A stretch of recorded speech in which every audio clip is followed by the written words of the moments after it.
Kwa majina naitwa Alfred Jimmy Agustino, mwenyeji wa Kyela kutoka kanisa. Nilikuwa katika kanisa ya Katoliki katika parokia ya Mtakatifu Mathias Mlumba. Sababu ya kuja kubatizwa katika kanisa la Sabato ni kwamba baada ya kujua ukweli kuwa nilipokuwa nasali sio kwamba historia yangu waweza kujua ukweli tangia nipo katika shule ya sekondari pale School Boys, katika niko kidato cha pili, nichaguliwa kuwa mwenyekiti wa tawi la TYCS.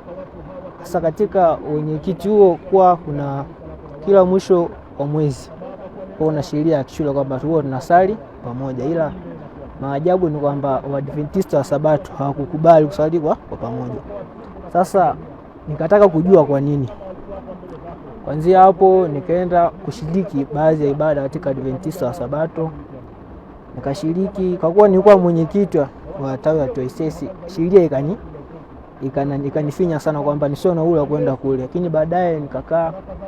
Mwalimu mlezi alivyojua kwamba nilienda Sabato akabidi anishushe cheo kwamba wewe huwezi kuwa mwenyekiti wa TYCS alafu ukaenda wa Adventista, kwamba sheria iruhusu. Kwa nikashuka, lakini kuja kama aibu. Kwa nini mwenyekiti? Japo nilikuwa napendwa na wengi, kwa sababu nianza kufundisha mwenyewe kweli kwamba ipo hivi na hivi, sifanyie sanamu ya kuchonga, lakini watu wakawa waamini.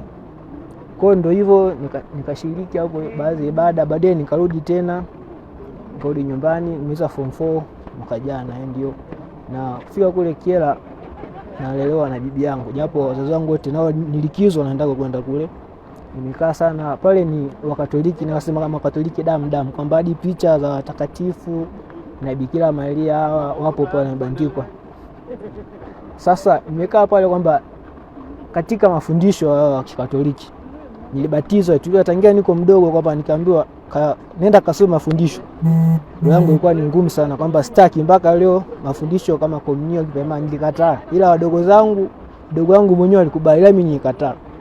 Sikujua kwa nini nakataa, ni mimi nilikuwa naona kama sitaki tu.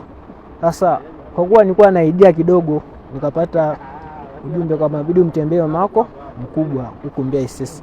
Nikaja. Sasa kwa kuwa sheria ni kwamba unapoenda katika nyumba ya mtu ibidi ufuate minendo pale. Sasa naona kama nilikuwa nifike Ijumaa nilikuwa naandaa na Sabato. Sasa nikaona kwa nini mimi ngajifungia hata kama sio Sabato, ingabidi nishiriki kwa sama pale lesoni ile tukajifunza. Nikaona kama ni kweli. Sasa hawakutaka kuniambia kwamba njoo Sabato moja kwa moja, ila hapana, kwamba nilianza mwenyewe kwamba kwa kuna mikanda pale waliniwekea kwamba wanivutia, japo sio kwa maneno kwamba ndio Katoliki njoo Sabato, hapana.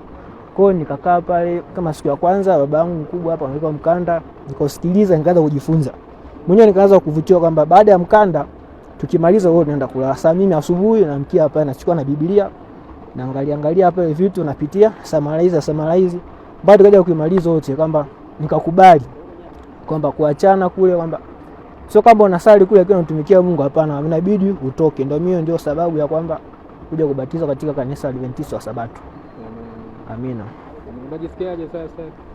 Sasa najisikia amani kwa sababu Mungu ni mmoja, imani ni moja na ubatizo ni mmoja.